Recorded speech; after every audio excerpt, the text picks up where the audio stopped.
right there about dedicating that Gracie Award to Breonna Taylor. There's been a lot of changes, a lot of push for social justice in this country. So we're going to talk to Tamron about that right now. She's here to tell us all about it. Tamron, it's always good to talk to you. Happy Friday. Hi. Thank you. Happy Friday, Wisdom. Good to see you. Good to see you and good to talk to you. So tell us a little bit about why you decided to dedicate your Gracie Award to Breonna Taylor. Honestly, Wisdom, it wasn't even something that I planned. The Gracies were online, like so many other award shows, and they asked me to tape an acceptance speech. And I didn't write anything down. To be honest, my husband had set up the iPad, and the words just flowed from my heart. What's happened in that case, I struggle to understand, like so many other people. The details that I've read don't lead to, or shouldn't lead. I did a crime show for many years. I've been a journalist for 27 years. And the fact that we are still grappling with why there is no justice for this young woman who did nothing wrong.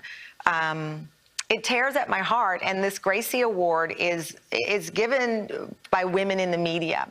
And I feel that as women in the media, Black, white, Latino, Asian, if we don't speak up for each other, and if we don't make sure that the stories of women that may not live next door to us are heard, then are we really using our power? So much that we've talked about the Me Too movement, women's empowerment. If you don't use your power to help someone else, do you really have power? So in that moment, I don't feel like a powerful person, but I have a big platform. And I wanted to remind myself and the people watching that we can't forget women like Breonna Taylor, women who've been silenced. And that's honestly what happened. Right. And let's talk about your platform, because you are using your platform to tell stories. You're about to kick off another season. Can you believe it? And we're back in studio. Last time I talked to you, I was in the basement on an iPad. And now we're in the studio.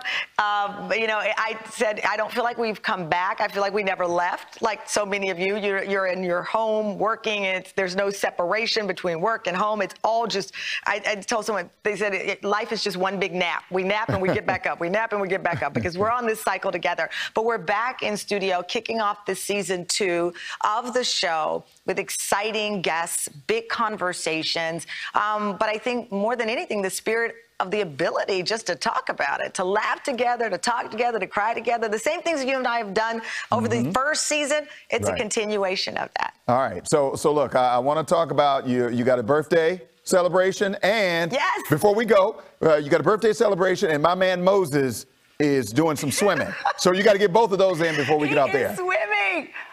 Moses is 16 months. He is swimming. Although I just got a text message from my husband. He fell down and bumped his head on the sofa. So that's why I was halfway looking at you and halfway looking at this. It's like life is so real with a 16-month-old who's walking. I'm like, dude, you can swim, but you can't walk and not fall into the sofa. What is really going on? So he's doing great. He's talking. He can't wait to be, you know, for Uncle Wisdom to babysit him. All these things are coming in his future.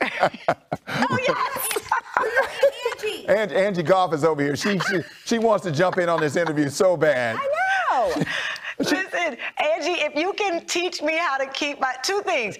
I don't know what proper size to buy of crayons for a 16-month-old. You know how many times I Googled that last night? What size crayons do you give a 16-month-old? And how do you keep a 16-month-old from just randomly falling? I have padding. My house is padded everywhere. And you crate them. You put them in a crate. How do you fall on a pad and get a bump? Yeah, you know, Angie's over here talking about crating people. You know, but crate train them. Here's the thing. Angie's is in here talking about crating kids now. But here's the thing, Tamron. Angie, you trying to get me arrested? Yeah, exactly. I'm just starting season 2. I don't want to be in cuffs. Right. By the way, I'm so excited about season 2.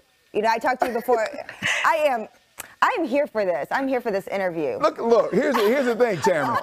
Angie is over here trying to, do this thing with kids. Just let them fall. That's what they do. I got 3. She's got 3. Let them fall? Yeah, let them fall. It makes them tougher. They're made out of cartilage at this point. Yeah, they fall. They get back up. No, I am going to get I'm getting an NFL football uniform. I'm going to put the child in it, and then he's not going to get out of it until he's at least 5. Because every time I look up, I'm saying, what? How did he fall? My husband, the other night, I had to run out and do something for work. I wasn't gone 2 hours. My husband called. He fell down. He slipped up. What? So it's just, yes. So to answer your question, Moses is full of bumps and bruises, but he's still standing, like the rest of us. Tam, news alert, that's going to happen for the rest of your life. The moment you leave, within 2 hours, you will get a call for something. I dove down the steps one time because my young child was falling down the steps. My crazy self jumped down the steps trying to catch him. I was the only one hurt. That's all I'm saying. That's what we do. That's why you walk with a limp? That's why I walk with a limp. You need to train my husband in wisdom. You need to train my husband there, because I leave the house not a second. And that's why I have an iWatch now. Right. I've got the phone, because it's just all day. Yeah, all day long. I understand. But you got work to do. You got other work to do. We're going to let you go. We're going to let you go. Tamron, always good to see you. We love you. We love you. All right. You can catch Tamron Hall weekdays at 1 p.m. right here on Fox 5.